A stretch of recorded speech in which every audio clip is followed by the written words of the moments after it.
Now at 6, community vigil. People honoring a cyclist who never finished his last ride. How he's being remembered and the push for more safety. We have sunshine, we have southwest winds. That's a good combo for us to help us warm up. We're going to let you know how much warmer things are about to get. Plus, giving young people in Indianapolis a voice.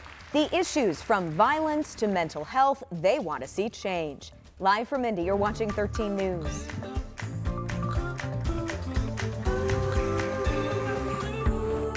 You know, we've shared a lot about the push for more safety for people walking and biking in Indianapolis. This afternoon, that goal was coupled with grief for a cyclist who was hit and killed on the southeast side. Our Anna Chalker takes us to the memorial ride in his honor. Near East Raymond and Shelby Streets, family and friends of Dylan Rogers come together at a place so familiar to him. Dylan rides a bike every day, all day, no matter the weather. And on a chilly Thursday morning, Dylan's family says he was riding his bike home on the same route he takes every day. I can envision Dylan, riding his bike, listening to his heavy metal, but still following the lights or traffic laws. But this ride would be his last. Dylan was hit and killed by a driver in this intersection. And it was just a tragic accident. My heart actually goes out to the man that struck him because he stayed here and it was just an accident. For the last week, this memorial has grown here for Dylan. The latest addition, this white bike, better known as a ghost bike, in honor of Dylan's last ride. Dylan told me that when you see those white bikes, it means someone was killed here or someone had an accident there. I never imagined that he would have to have one. The bike dedicated by local group Bike Indianapolis. But they did not want this to be the only way to remember Dylan, so several bikers came together Saturday to finish his ride home. Each and every one of these tragedies deeply affects the community, and so we wanted to help facilitate something to memorialize Dylan here. A tragedy these bikers and Dylan's family never want to happen again. Be mindful of lights and traffic signs and bikers and pedestrians, because I've had many people struck by people. It's just that it didn't end this way. In Indianapolis, Anna Chalker, 13 News. And just hours before that vigil, another person was hit and killed in Indianapolis, this time a pedestrian on the northeast side. Metro Police found a man hit by a car at 65th and Shadeland around 5 a.m. He died at the scene.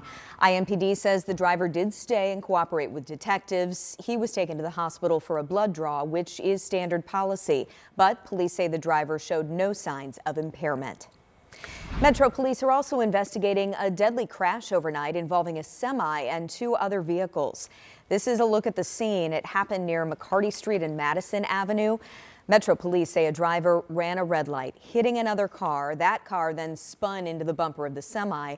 1 man died and 3 others were taken to the hospital. The driver who ran the red light also got a blood draw at the hospital as well.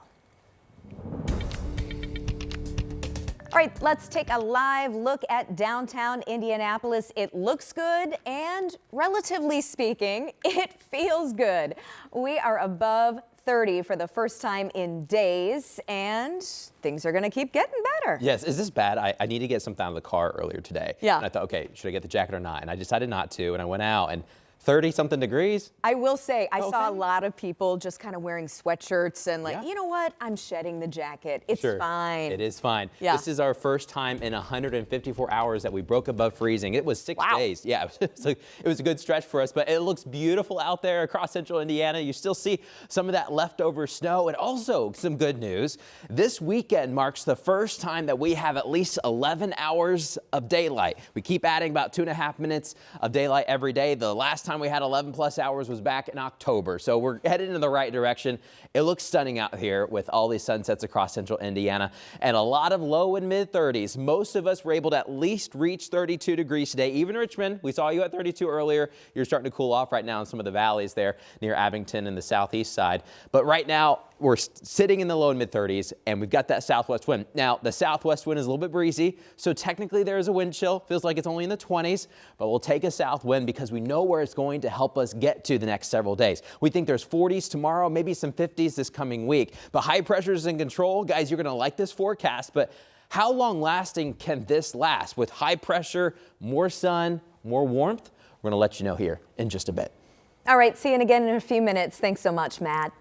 Giving young people in Indianapolis a voice. That was the goal today as teens and young adults came together for a conversation about things that impact their everyday lives. Marina Silva is here tonight in studio to share what they talked about. Marina? Well, Jenny, they touched on a variety of different topics like youth violence, mental health, and family. And it was led by young adults and teens for other teens and adults of all ages. Some city leaders also attended to hear what these panelists had to say. 41 young adults put this together and were there to speak to people and with people about what they're seeing. Their goal to start the conversation, but have it continue every day. After today is back to the drawing board. How can we find the solutions to the community problems, to what it is that the youth are going through? And from there, we can create or implement a better lifestyle for not only ourselves individually, but those around us. A lot of the people I spoke with today hope people realize this conversation is meant to be proactive about issues facing youth in our community, not reactive. All right, Marina Silva live in studio for us. Thank you. The outdoor season will be here before we know it, and this weekend you can get ready at the Boat Sport and Travel Show. It wraps up tomorrow at the State Fairgrounds. You can get fishing tips from legendary anglers and plan your next getaway. There's also more than 5 acres of RVs on display to show off the latest technology. The show runs from 10 until 5 on Sunday. Also downtown tomorrow, rock hounds and fossil enthusiasts can check out GeoFest. This is this event's 22nd year at the Indiana State Museum. It features 3 floors of crystals, fossils, and rocks, along with family-friendly activities.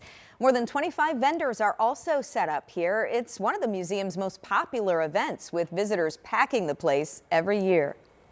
I think because even our youngest visitors, they start collecting rocks at such a young age. So we get our 2-year-olds that are so into it all the way to our, senior citizens that are very into their own collection. So it really appeals to all ages. GeoFest runs from 10 until 5 tomorrow. It's included with admission to the museum. Still ahead tonight, Hamas releases 6 more hostages, the last release for phase 1 of the ceasefire. We'll tell you about the new concerns about those still being held captive in Gaza. Matt? Here at home, we've got warmer air, not just in the afternoons, but in the nights as well. Some nights we won't even get below freezing. We're going to let you know how long this lasts here in a bit. But first, a traffic stop turns deadly for police in Virginia. What investigators discovered when they found the suspect. Next.